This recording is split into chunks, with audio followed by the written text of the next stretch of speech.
ongea na mama kwanza.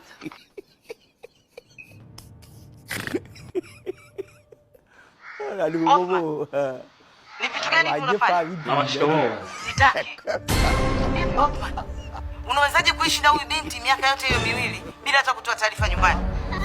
Ulikuwa na malengo gani na huyu binti? Mama, samahani, tuongee mwingine. Sasa hivi naomba niongee naye kwanza. Kesho mapema na kuhitaji hapa nyumbani.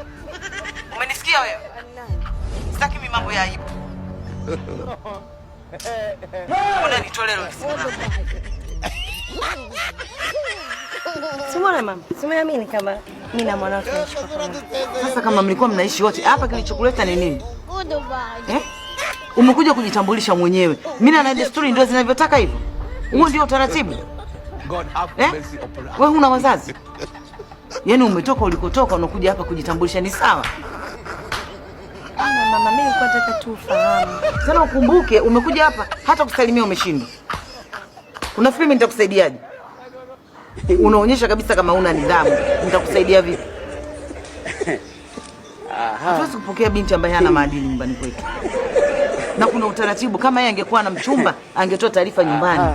Sisi tungefanya taratibu, tungekuja kwenu. Ndivyo ilivyo. Sasa wewe umetoka ulikotoka unaniambia tumeishi sijui mchumba mtarajiwa nini? Alikuja kwenu Othman? Na alikuja na nani? Wakati sisi familia hatujui chochote. Hebu usinitie mambo yenu ya mjini. Unaweza kaenda. Mama Othman. Mama mkwe.